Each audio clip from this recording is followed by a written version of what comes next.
Bismillahirrahmanirrahim. My name is Lauren Booth. I'm a journalist from Great Britain and a revert to Islam. I'd like to share with you today how I come to be sitting here in Malaysia with a hijab and as a Muslimah. I've only been a Muslim for 2 years, since 2010, and before that, as a journalist, I worked for newspapers who regularly printed stories that made Islam seem as if it was a violent religion, a religion for women who were oppressed and men who were aggressive. But somehow Allah subhanahu wa ta'ala had a different plan for me. I suppose we can look back to our childhood to see where things begin. And I remember when I was around 7 years old, I was always praying. At night time, before I went to sleep, I would pray. Although I was raised in a Christian household, I never prayed to the Trinity. I never understood the Trinity in order to pray to it, but I did know that there was one God, and I would pray to him. Very simple prayers. Dear God, please make my younger sister disappear for a little bit. Things like that, the things that we all do when we're young.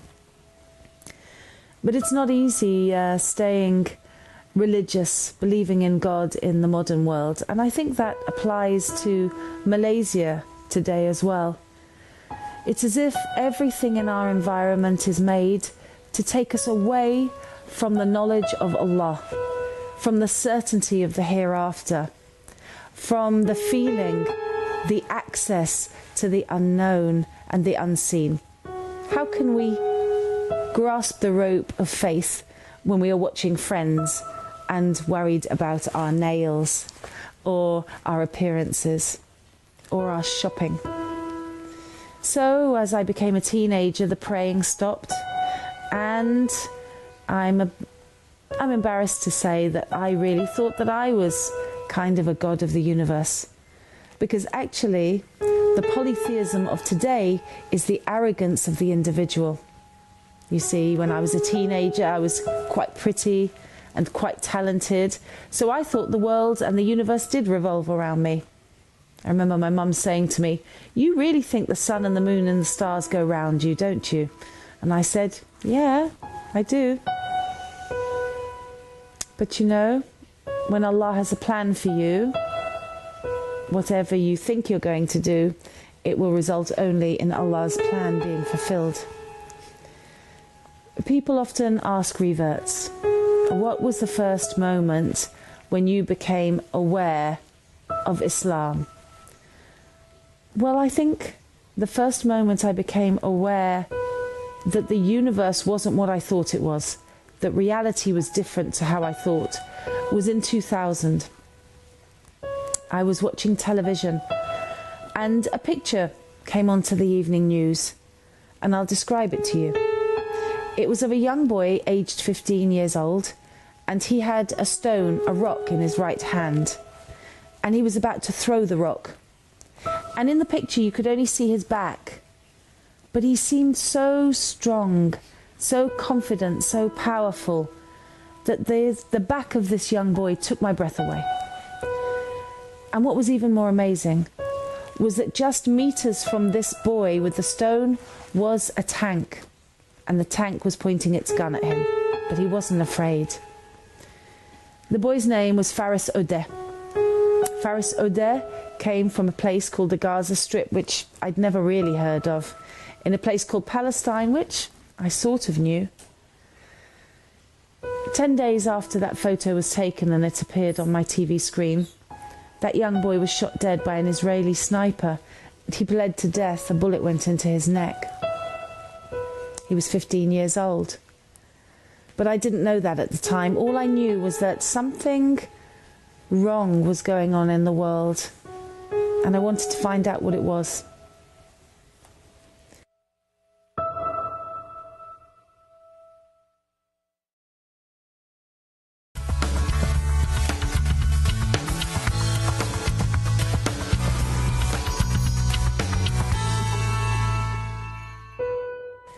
In 2005, I was working at the Mail on Sunday newspaper in London, part of a group of newspapers that we can say isn't very sympathetic to Islam.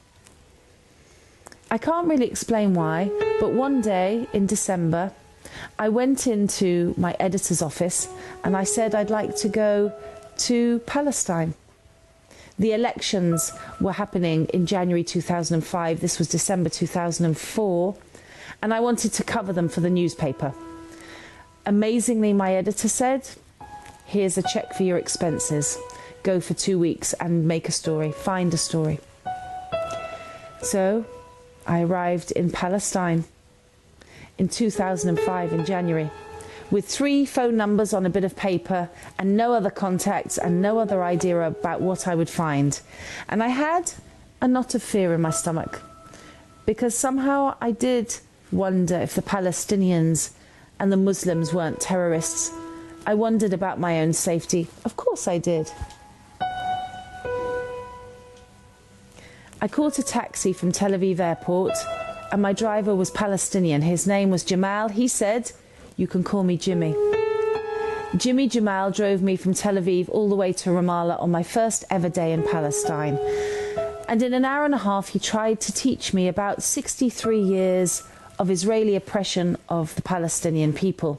It was a very interesting car ride, as you can imagine. I remember at one point seeing a beautiful road on a hillside with nobody on it. We were on a rickety road in the valley. I asked Jamal why we didn't use the clear road with nobody on it, and he said, because I'm Palestinian, that's a Jews only road. If we go on that road, we'll be shot dead within maybe 5 minutes. Do you still want to go on that road? I said no. The word apartheid appeared to me. And it stayed with me throughout that first visit because it's the best applicable word to what is being done to the Palestinian people. You may think I've gone a little bit off the topic here because we're supposed to be talking about Islam today, right? And how I came to Islam. But you have to understand that in order for us to enter Islam, non-Muslims have to have their hearts softened. And we have to be given understanding.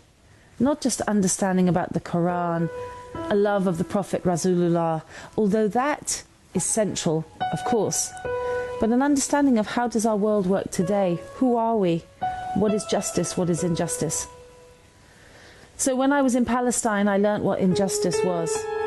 I also remember on that first visit, an old lady taking my hand in the streets of Ramallah and seeing that I didn't have a coat. She pulled me into her house and said, "Yalla, yalla," which means come, come, come, come.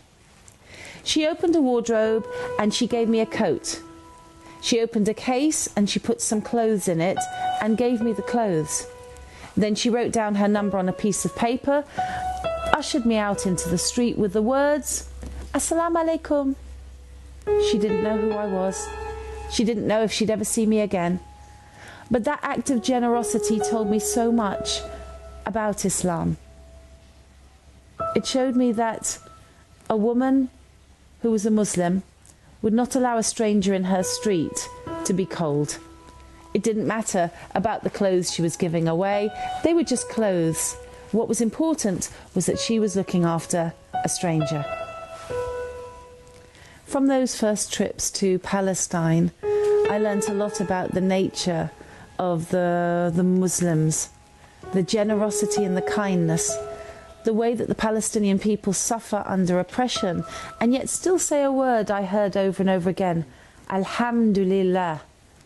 I didn't know what it meant really at the time.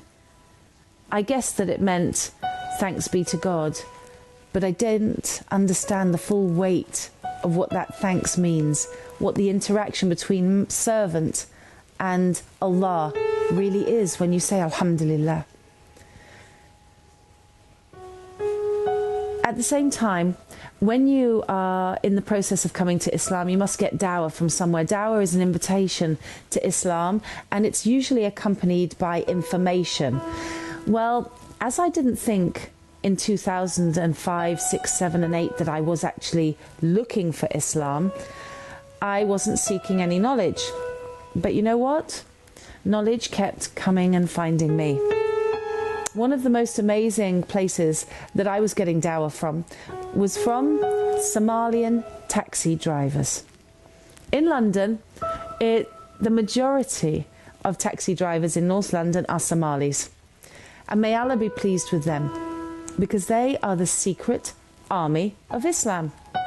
Right now, as I'm speaking to you, somewhere in the world, a non-Muslim man or woman is getting into a taxi cab, and the Somalian taxi driver is sharing a hadith of the Prophet sallallahu alaihi wasallam, and that person is being filled with curiosity at least, and possibly even love for Islam. So I would get into these taxi cabs and I would say salam alaikum because I'd been to Palestine, and the driver would always be interested. You speak a bit of Arabic. Oh, you know a bit of Islam.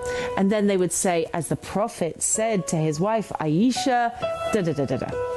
And they would give me a hadith or a surah from the Quran.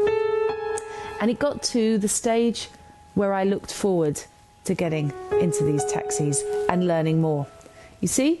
My heart was being softened for Islam. Of course, each of us must have a relationship with the Quran. And I did open the Quran before I came to Islam, but only once. I was given a Quran on the streets of Al-Quds, Jerusalem, by a young Palestinian man I'd never met before and I'd never see again. He said, "This is a gift to you from the people of Palestine. Don't forget us when you leave us." When I got home, I opened the Quran. I washed my hands. I didn't know about wudu, but I opened the Quran and I thought, I like the Muslims. They're good people. Let me find out what their book says. But Al-Fatiha seemed strange to me. I turned more pages. The book seemed to be shouted commands, and the voice seemed rather threatening. I felt scared. Imagine being scared of the Quran. But you know, Allah is the all-knowing and the all-wise. And if you come to the Quran in disbelief, or Allah has not prepared you for the Quran, it's not open to you. And at that point, it wasn't open to me. It was literally a closed book. I shut the Quran and I put it on a top shelf out of respect. And I never opened it again until after I'd said my Shahada. Can you imagine?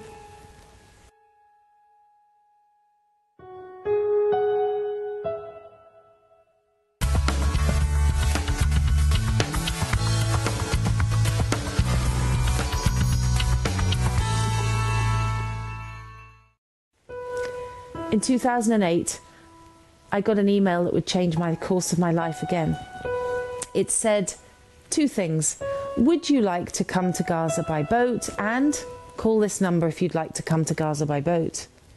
It was such a strange email.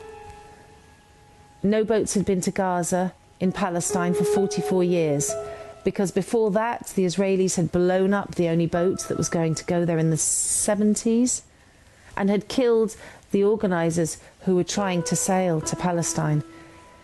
But in 2008, a group of women from America started the Free Gaza movement, and they invited people around the world to break the siege of Gaza, a cruel, illegal siege, inhumane. The two boats left from Cyprus, and guess what? I was on one of the boats. I did call that number. I remember sailing overnight, 36 hours from Cyprus to Gaza. We'd all written our wills. I'd said goodbye to my children in a Skype message. And the next day, on August the 23rd, 2008, Gaza rose out of a mist. It was the greatest day of my life. And I know nobody on those boats will forget it. As we got closer, there were dots in the distance, and these dots turned into people. Tens of thousands of people, and they were shouting one thing: Allahu Akbar, Allahu Akbar, Allahu Akbar. You see, the Palestinian people thought the world actually cared about them at that moment. It was something great to be a part of. We were only supposed to stay 3 days, and then 3 days with the people of Palestine, then take the boats and leave for the safety of Cyprus. I had 2 young daughters who were in France. But somehow, on the 3rd day, I was there on the dock waving the boats away. My only certain exit from Palestine, from Gaza, was gone. I can't explain to you why I did that. Only Allah knows. It took me 30 days to leave Palestine. The Israelis wouldn't let me leave Eretz crossing, and the Mubarak regime guards would not let me leave through Egypt. I was trapped. I was trapped in Ramadan, in Gaza, with Muslims under oppression. And what a lesson that would be. Subhanallah. I thank Allah every day for that opportunity to be with the greatest Muslims of the Ummah today, the people who can teach us all the meaning of Alhamdulillah, the meaning of Al-Fatiha. That's in Gaza right now. I remember one night I went to have iftar with a very poor family in a place whose name I remembered, Rafah, the refugee camp where you may remember Faris Odeh had come from. A woman opened the door of a room in the refugee camp and she said, Assalamu alaikum rahmatullahi wa barakatuh. She seemed so happy I couldn't understand it. When I went in, she lived in a hovel. I asked her, why do you fast in Ramadan? It makes no sense to me. Your God makes you hungry. Your God makes you thirsty. Why are you fasting?